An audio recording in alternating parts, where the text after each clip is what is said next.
Ang aking panauhin ngayon ay hindi lang mabuting kaibigan, kundi siguro ang pinakasikat na ina sa Israel. Marami siyang kamanghamanghang nagagawa kaya alam kong kailangan ko siyang dalhin sa palabas para malaman ninyo ito. Sa totoo, malamang di pa niya alam pero malaki ang naging epekto niya sa buhay ko. At gusto kong ipakilala sa inyong lahat si Sharon Adam. Wow. Sharon, sobrang saya na nandito ka. Maraming salamat sa pag-imbita sa akin sa iyong nakaka-inspire na podcast. Salamat. Ako dapat magpasalamat. Gusto kong makilala ka ng lahat bilang isang tao. Kasi baka di nila alam ang ibig kong sabihin nang tawagin kitang pinakasikat na ina. Kaya si Sharon ang ina ng marahil pinakasikat na Israeli. At syempre, si Omer ang tinutukoy natin. Pero bago pag-usapan ang pagiging ina mo at ang mga pagpapahalagang itinuro mo sa kanya at sa iba mong anak na naging bahagi ng kanilang tagumpay, gusto ko munang malaman ang tungkol sa'yo para maintindihan namin ang pinagmulan mo. Saan ka pinanganak? Saan galing ang magulang mo? Ano ang kwento mo? Kaya sisimulan kong ikuwento sa iyo ng kaunti ang tungkol sa buhay ko. Ipinanganak ako sa Haifa. Ipinanganak ako kina Aviva, ang nanay ko, at sa tatay ko na pumanaw na, si Shmuel.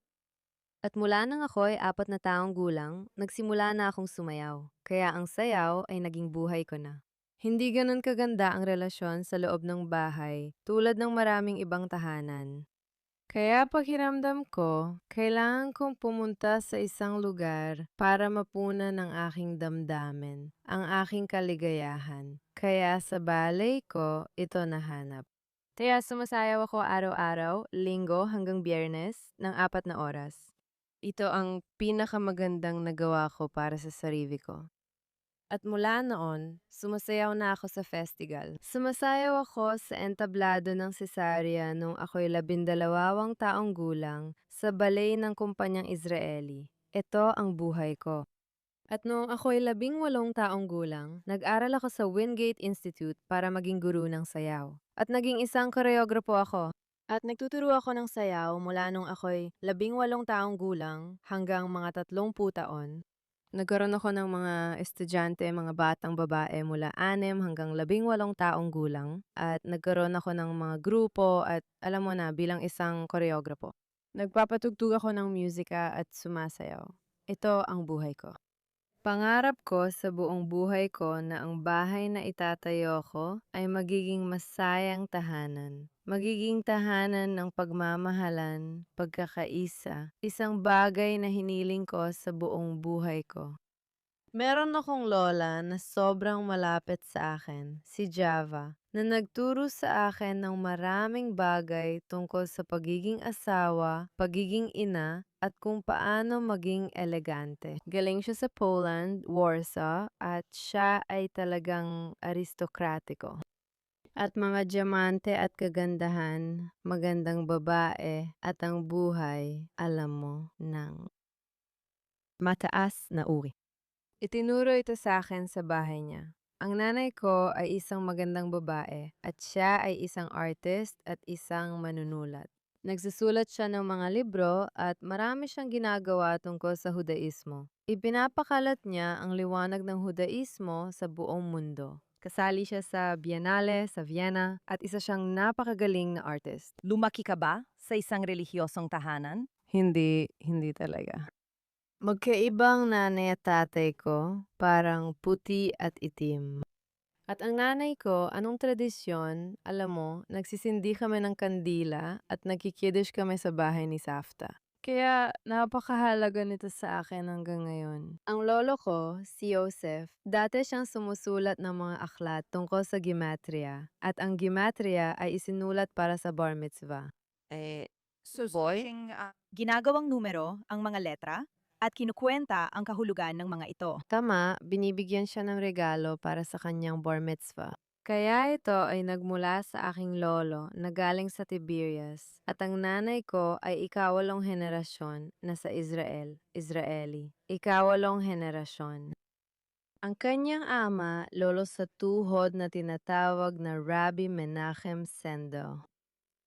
At si Mendel Sendel, parang ganun. Siya ay sumasayaw sa bundok meron. Nagiging malinaw na sa akin ang lahat. At nakakuha rin kami ng isang dokumento sa isang libro na isinulat ng isang tiyahin mula sa Jerusalem na nakita lang ng nanay ko ilang taon na ang nakalipas na konektado kami kay Rabbi Baal Shem Tov. Wow, sabi ko sa him. Kaya ang iyong espiritualidad ay nagmula sa iyong pinagmulan, mula sa inyong tahanan. Habang lumalaki ka, naramdaman mo bang konektado ka sa espiritualidad? Sobra. Sige. Oo, sobra. Kapag sumasayaw ka, nawawala ang oras, nawawala ang kontrol. At ito ang pinakagusto ko. Itinuturo ko ito. Nagtuturo ako sa mga kababaihan tungkol sa kalusugan, katawan, isipan, at espiritu sa mga retreat sa iba't ibang panig ng mundo. Ang tita ko, si Doda Ronit-Renat, siya ang naging first runner-up noong 1964 sa patimpalak ng kagandahan sa, alam mo na, sa buong mundo.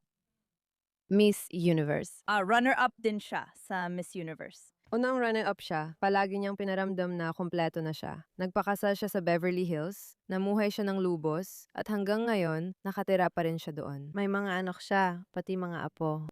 Pero may hinahanap pa siyang iba. Alam mo, hindi sapat na may pera at mayaman ka. May kulang sa loob niya. At isinulat niya ito, nagsulat siya ng isang libro. At hinahanap niya ang hiwaga ng buhay. Kaya ngayon, siya ang guru ko sa Council Way. Ang Council Way ay ang paraan ng pagsasalita at pakikinig mula sa puso. Kaya ito ang organisasyong itinatag mo na tinatawag na Adam Shalem, tama ba? At ipaliwanag mo sa amin kung kailan mo ito sinimulan at anong ginagawa ninyo. Pwede bang sumali ang kahit sino? Paano ito gumagana? Sige, kaya pinalitan ko ang mga logo ko mula kay Sharon Adam, mananayaw, koreograpo, tungo sa Adam Shalem Center. Isa itong napakalaking hakbang para maging isang bagay na gusto kong maging bilang isang sentro, isang pandaigdigan. Ang ginagawa ko ay madalas kong ginawa ito sa kagawaran ng edukasyon dahil isa akong guro. Sa loob ng 33 taon, nagturo ako sa paaralan mula 6 na taong gulang hanggang 2 at nagboluntaryo ako kasama ng maraming taong nasa panganib, mga kababaihan, mga bata at mga dalagita. Kinakalap ko ang mga tao upang ipakita sa kanila na ibang buhay. Hindi lang kung ano ang nakikita mo sa labas, kundi kung ano ang nasa loob mo. Ito ang mahalaga. At kung babaguhin mo ang iniisip mo, nararamdaman mo, at ginagawa mo sa iyong katawan, mababago mo rin ang nasa labas. Kaya binuksan ko ang sentro, Adam Shalem. Ito ay isang buong tao. Hindi mo kailangang maging perpekto. Kailangan mo maging banal, buo, at banal para makita ang kabutihan, para mag-focus sa kung anong meron ka. Napaka-interesante nito. Sa pananaw ko, nakatanggap ka ng iba't ibang uri ng impluensya mula sa mga malalakas at magagandang babae sa buhay mo na bawat isa ay kumakatawan ng iba't ibang bagay. Ang isa ay mas espiritual, ang isa naman ay mas artistiko, at ang isa pa ay, alam mo na, namumuhay ng marangya sa Beverly Hills. Parang kinukuha mo ang inspirasyon mula sa kanila, pinagsasama at ipinapasa sa susunod na henerasyon ng kababaihan o pati rin sa kalalakihan? Karamihan ay mga babae. Karamihan ay mga babae. Kahit bukas ka sa lalaki, mas madalas pa rin babae ang dumarating. Dati ay may mga lalaki rin akong tinuturuan. Pero ngayon, gusto kong turuan ang mga babae kung paano mahalin ang kanilang sarili at kung paano magmahal sa isang relasyon. At ang relasyon, hindi lang ito para sa iyo at sa iyong asawa o nobyo. Kasama rin dito ang relasyon mo sa iyong ina, sa iyong mga anak at sa iyong boss. Tungkol ito sa pagbuo ng relasyon. Kaya ito, based lang sa aking karanasan ng pagkakakilala sa iyo. At ito ang disclaimer na dapat kong ibahagi. Kasama kitang nadlakbay. Nag-oorganisa ka ng mga biyahe para sa mga kababaihan dito sa Israel papuntang New York, sa Rabbi ng Lubavitch, sa Ohel, at sa 770. At para sa akin, napakahalaga para sa akin na sumama sa iyong biyahe. Hindi ako sigurado kung ako lang ang influencer na napasama sa alinman sa iyong mga biyahe. Pero ako talaga ang nag-aliyah mula North America.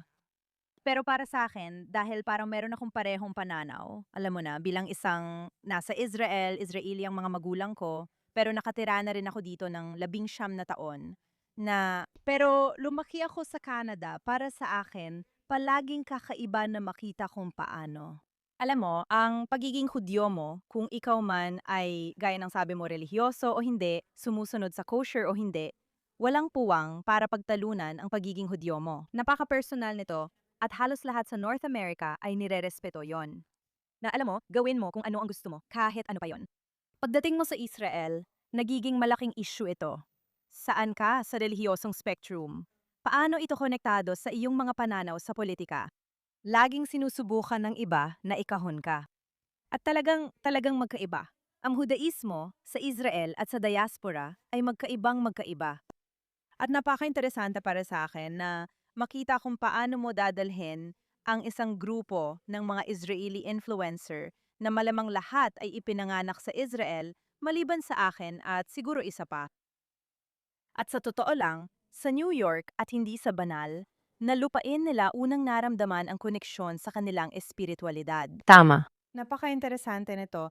Sa tingin ko, dahil magkaugnay ang politika at relihiyon sa Israel, kaya ganon. Minsan talaga, dinidikta nito kung sino ka sa mga paraang ayaw mo. O gaya ng sinabi mo, tinitingnan ka ng mga tao mula sa labas at minsan hinuhusgahan ka nila. Sumusunod ka ba sa Shabbat? Hindi ka ba nag-obserba ng Shabbat? Anong ibig sabihin nun? Sa Canada halimbawa, bilang isang bata, alam mo yon, pupunta ka sa sinagoga tuwing Shabbat o tuwing mga pista. At mabibihis ka ng maayos, alam mo yon, na may pagkamahinhin, at tatakpan mo ang iyong buhok. Kung isa kang may asawang babae at walang magtatanong, ano ang antas ng iyong pagiging relihiyosa? Sa Israel, nagsimula akong pumunta sa sinagoga tuwing Shabbat, mahinhin ang bihis at natatakpan ng buhok. Napapansin ako ng mga tao at sinasabi, Diyos ko, nagiging relihiyosa ka na ba? Tama ba? Palagi akong kinakahon ng iba. Ooh. Gaano mo na naramdaman yon mula nun? Ikaw, alam mo, isa kang kilalang tao sa Israel? Para sa sarili mong trabaho at sa mga dinagawa mo mag-isa. Pero dahil na rin ikaw ang ina ni Omer Adam, na naglalagay sa'yo sa isang malaking spotlight at inilalagay ka sa isang posisyon na tinitingnan ka ng media. At nakilala mo na rin ang lahat ng mga influencer na ito. Sigurado akong laging may nagtatanong sa'yo. At Jose Pechuva, nagiging mas relihiyosa ka na ba? Tama? O ano bang nangyayari? Kaya ba ito ay dahil sa naririnig nila ang kwento mo? Ito ay mula pa noon bago pa man makilala si Omer Adam, tama? O bago ka pa naging kilalang pangalan sa Israel?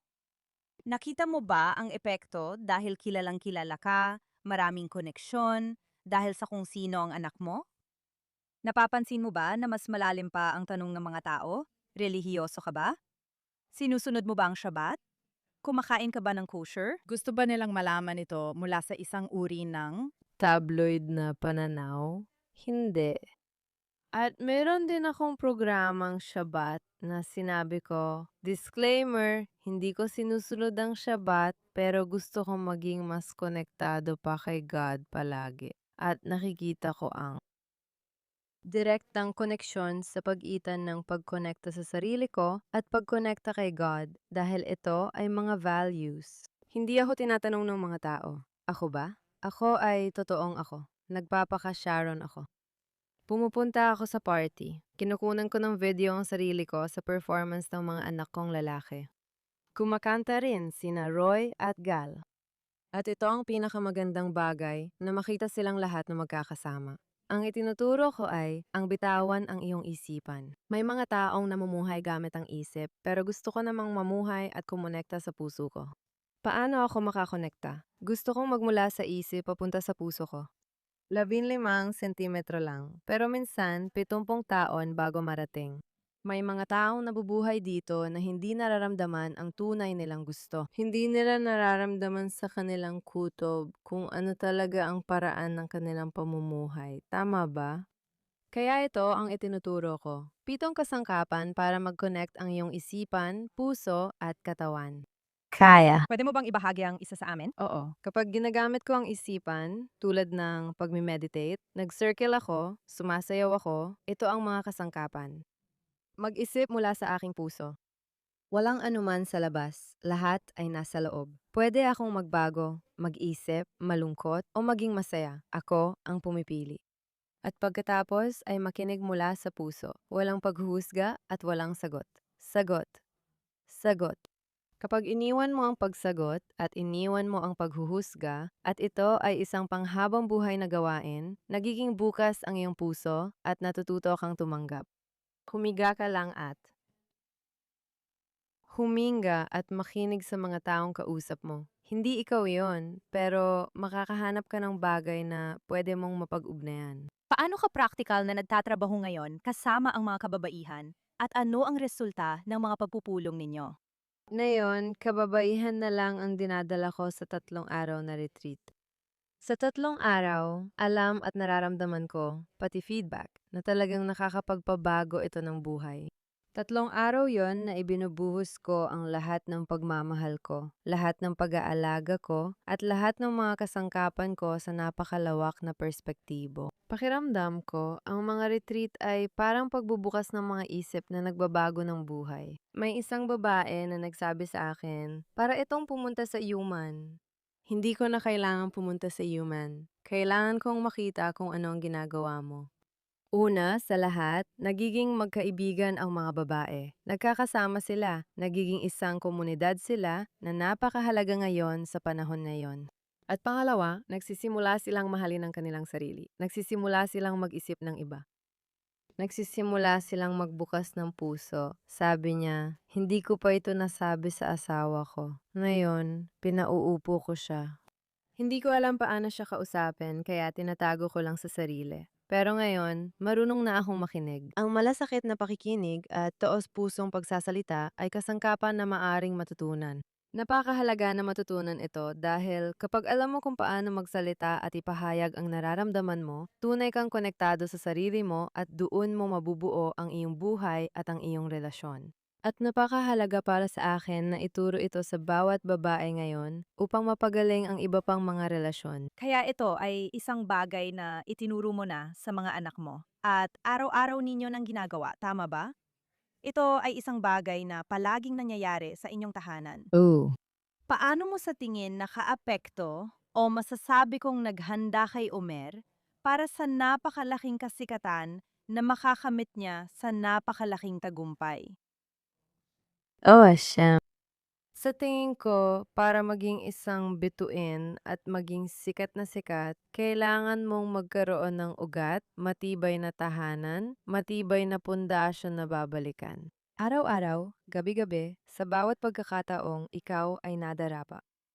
At ako, at ang aking asawa, si Yaniv, kasal na kami ng 33 taon. Isa rin ito sa mga kakaibang bagay na bihira mo nang makita ngayon. Lahat ay nagbabago. At sa tingin ko, ang aking asawa ay napakalakas at sensitibo at marunong siyang gumawa ng mga bagay. At ako naman, matatag ako, alam mo yon, parang puso. Siya ang utak, diretso mag-isip, at ako naman ang puso. At magkasama, parang negosyo ito. At palagi kong sinasabi sa kanya, Omer, alam mo, nasa tuktok ka na ngayon. Sa isang iglap, pwede kang mawalan ng lahat kung may maling gawin ka. Kaya, kailangan mong maging sobrang maingat at kilalanin ang sarili mo at kumonekta sa sarili mo. At sabi niya, salamat inay sa pag-encourage sa akin. Sabi ko, hindi, sinasabi ko lang ang totoo. Kaya ako, diretsahan ako. Sinasabi ko kung ano ang alam kong totoo at hindi ko iniisip kung gusto mo itong marinig o hindi. Bilang ina, kailangan mong sabihin kung ano ang nararamdaman mo. Kaya si Omer ay talagang napapansin ng lahat sa buong mundo. At alam mo, sigurado ako na karamihan ng ating mga manonood, kung hindi man lahat ng ating manonood na yon, at pati na rin sa Estados Unidos, kilala nila kung sino si Omer. Maraming hindi nakakaalam, pero kaming mga taga-Israel ay alam na nagsimula si Omer ng karera niya sa murang edad. Isa ka bang sobrang protective na ina nung simula? At paano mo unti-unting natutunang pakawalan siya at hayaan siyang pumili ng sarili niyang landas at maranasan ng sarili niyang mga pagkakamali? Paano mo nagawa yon? Hindi ako sobrang protective na ina. May tiwala ako na kaya niya. Pakiramdam ko mula, panong bata pa siya, hinayaan ko siyang lumaki at alam mo yon, madapa at hindi ako yung laging nag-aalala. Hindi ako ganon. At ngayon na malaki na siya at lahat ay pumupunta sa malalaking palabas, sinasabi nila, "Hindi ka ba natatakot? Hindi ka ba?" Kaya hindi, pakiramdam ko may napakalaking nangyayari. Pakiramdam ko isa siyang siya at pinili siya ng Diyos. Pero di naman ako nanginginig o natataranta. Hinahawakan ko lang, alam mo yun, hinahawakan ko lang parang kakayahan na magdala ng isang napakalaking bagay. Minsan umiiyak ako, minsan pag-uwi ko galing sa huling palabas sa Madison Square Garden. Nataranta ako sa gitna ng palabas. Nagsimula akong umiyak kasi sobrang laki ng lahat at lahat ng mga Hudyo at lahat ng mga bihag at lahat ng nangyayari ay talagang isang panahon sa buhay. Parang makasaysayang panahon at nakakahisterya. Pero nung nagsimula siya, hindi ako nakabuntot sa kanya. Hindi ko nga alam na pupunta siya sa A Star is Born. Hindi ko nalaman hanggang sa pinakahuling mga yugto. Siya lang ang gumawa ng lahat. Kaya lalaki siya. Mula pa nung bata pa siya, lalaki na talaga siya. Ang ginagawa ko, pumupunta ako kahit saan, lahat ng palabas, nandoon ako. Gusto ko talagang makasama siya. Pumunta ako sa mga kalsada nung nasa Starborn siya. Namigay ako ng mga postcard sa kalsada. Sa Caesarea, sa palabas ng isa pang mga awit, namigay ako ng 3,000, 4,000 postcard sa lahat ng mga manonood na dumating. Dahil isa akong baliw na nanay at gagawin ko ang lahat. Galing ito sa pagmamahal. Gustong-gusto kong suportahan siya at laging nasa likod niya. Gaano ba kahirap na sa isang banda maging ina ni Omer? Pero kailangan mo ring alagaan ng iba mo pang mga anak. Tama ba? At maramdaman nilang napapansin mo sila. Kwento mo naman tungkol sa dinamiko ninyo. Sina Roy at Gal ay napakabubuting mga bata. Nagsisimula na rin silang tahakin ang sarili nilang landas. 5 kami sa bahay at parang generator kami. Bawat isa ay generato, okay? Parang may kanya-kanya kaming landas. Kaya nagsimula lang siya ng negosyo, isang napakalaking negosyo sa arkitektura.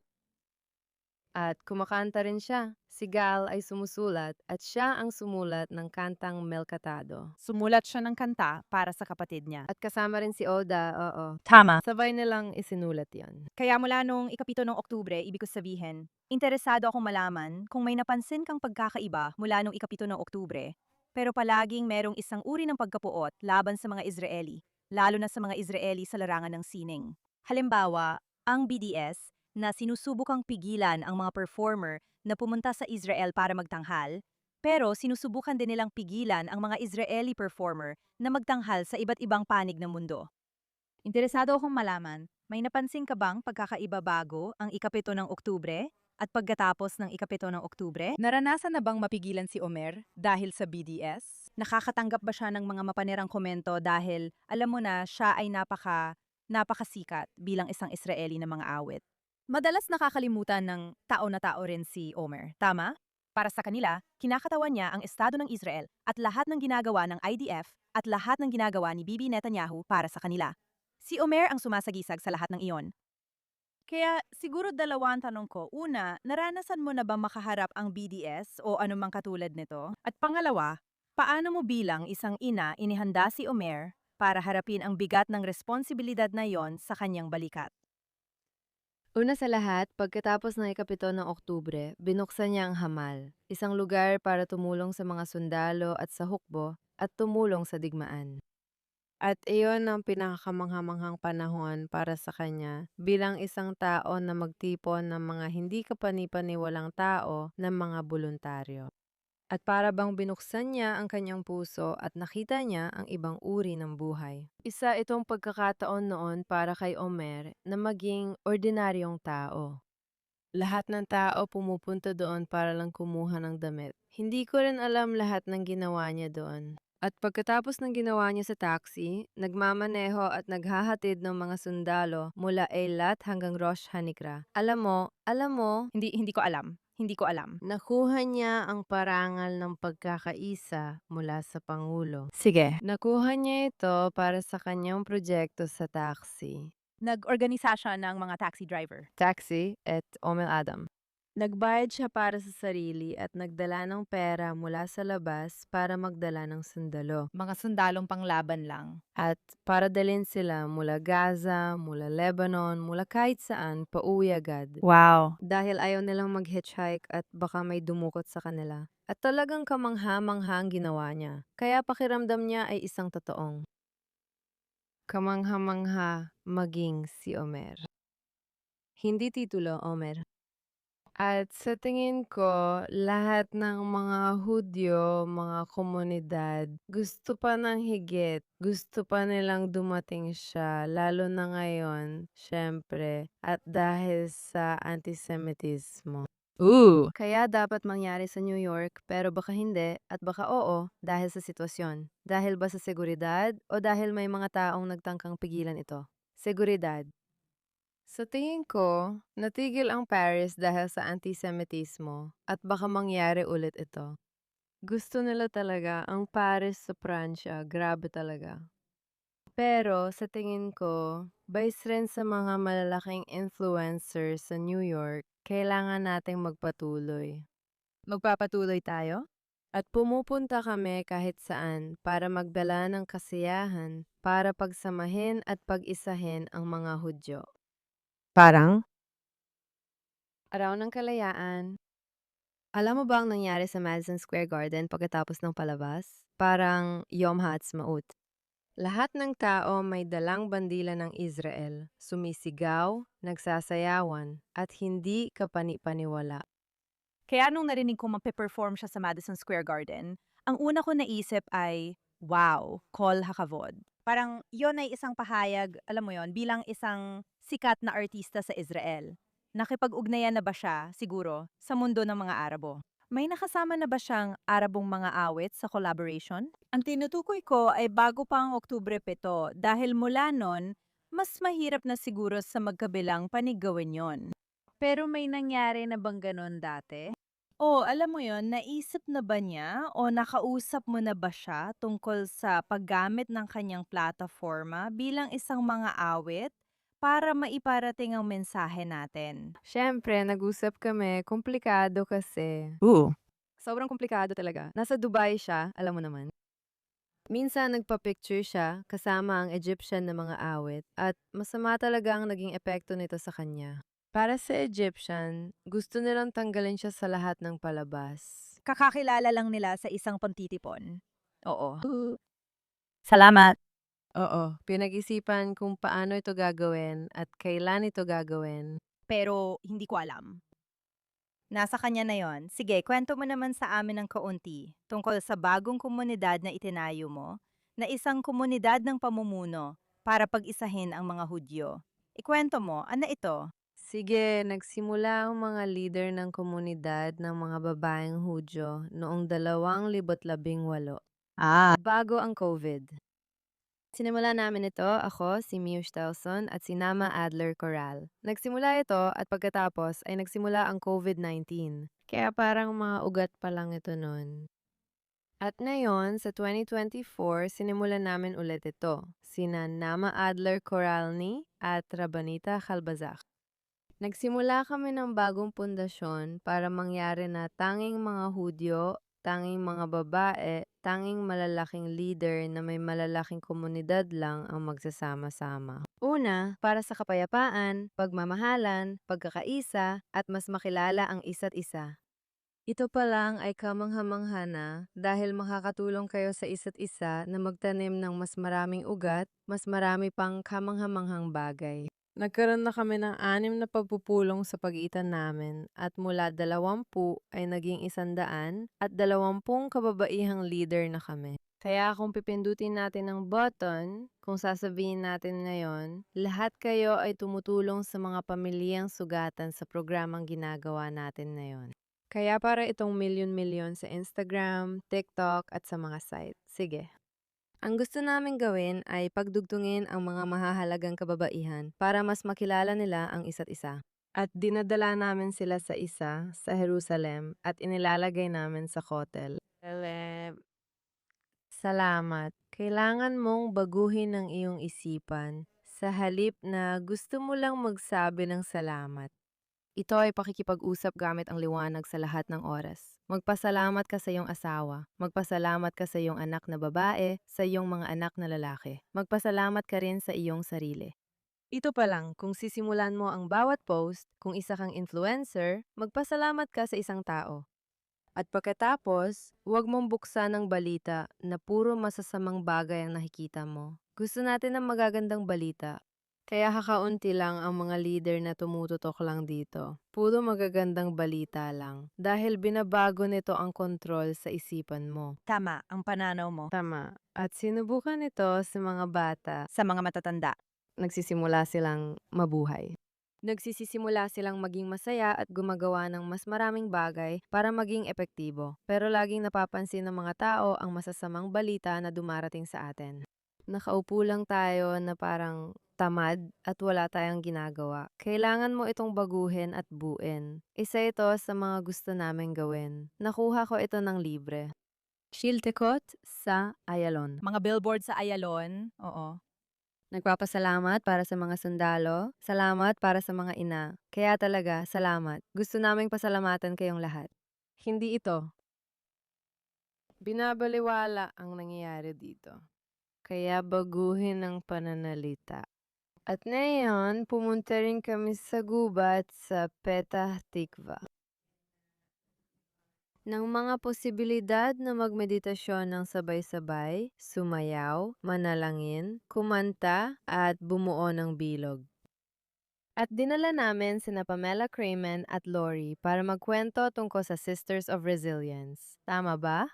At alam mo kung bakit? Kasi sinasabi namin, ano ang pinakamalaking labanan sa Israel ngayon? Ito ay sa pagitan ng Haredim at hindi Haredim at relihiyoso laban sa relihiyoso. Bnei Brak, Givat Shmuel. Ang sabi nila, mamamatay sila pero di maglilingkod. Pinapapadala nila lahat ng anak nilang lalaki at pareho silang relihiyoso. Bakit kaya? Anong nangyayari? Kaya si Hana Iram, siya ay relihiyosa, sobra, at nagpasali siya ng 4,000 kababaihan bilang mga voluntaryo. Sabi nila hindi sila nagsisilbi kaya ngayon mga ultra-orthodox na babae na ang pumapasok at nagsisilbi. Oo. Wow. 4,000 babae ngayon, pinag-uugnay namin sila. Ito ang proyektong ginawa niya. Kung may 6 kang babaeng nagtutulungan at pupunta sa 2 pamilyang nasugatan, ito ang kanilang papel. Ano ang kailangan nila? Kailangan nilang magluto ng pagkain o maglaba o mag-alaga ng bata. Hindi mahalaga o ayusin ang bahay. Kung katrabaho mo ang 6 na ganitong babae, ano ang nabubuo sa pagitan ninyo? Pagkakaisa. Pagkakaisa. Ito ay pagkakaisa. Talagang kamangha-mangha kung paano nagsimula at umabot dito ang buong pag-uusap na ito. Talagang ito ang sumasalamin sa kung ano ang isang babaeng Hudyo, alam mo yon, na pinagsama-sama sa iisang kabuuan. Nakita natin pagkatapos ng ika-7 ng Oktubre kung paano, alam mo, sa kabila ng lahat ng nararamdaman natin, alam mo yon, 24 na oras lang ang lumipas, habang ang mga terorista ay nasa ating lupain pa. Kung paano nagsama-sama ang komunidad. At nakita natin ang napakaraming babaeng Hudyo mula sa iba't ibang panig ng mundo na ginagawa ang lahat ng kanilang makakaya sa kanilang mga komunidad. Kahit na ito ay pag-iipon ng mga laruan para ibigay sa mga batang inilikas mula sa kanilang mga tahanan o pagbubukas ng kanilang mga bahay o pagpunta para magluto para sa mga sundalo. Nagluto kami. Alam mo, pananahe o paglalaba ng damit, gaya ng sabi mo, lahat ng kaya namin, ginawa namin. At sa tingin ko, yon ang nagbigay sa ating bansa at sa ating mga kababayan sa ibang bansa ng lakas ng loob na malaman na kahit ano paman, magiging ayos tayo. Dahil meron tayong mga pagpapahalaga ng isang inang Hudyo. Mga pagpapahalaga, tama, tama. At kung babalikan mo pa, may mga kwento mula pa sa Biblia na nagsasabing, alam mo, maraming beses na nakaligtas ang Israel dahil sa reliyong Hudyo. Tama ba? Sa loob ng 3,500 taon, nakaligtas ang mga Hudyo. Cliché na ito. Totoo ito. At kailangan natin itong gawin dahil napakatalino ng mga babae, kahanga-hanga. Lahat ng kaya nila gagawin nila, alam mo, gagawin nila ang kahit ano. Para sa anak mo, gagawin mo ang lahat. Ngayon, gagawin mo ang lahat para sa iyong bansa. May nakita akong nakakatawang meme ilang linggo matapos ang ika-7 ng Oktubre. Sinasabi na kung babae ang namumuno, tapos na ang giyera, at makakauwi na ang mga bihag dahil kailangan niyang sunduin ang mga anak niya. Gustong-gusto ko yon.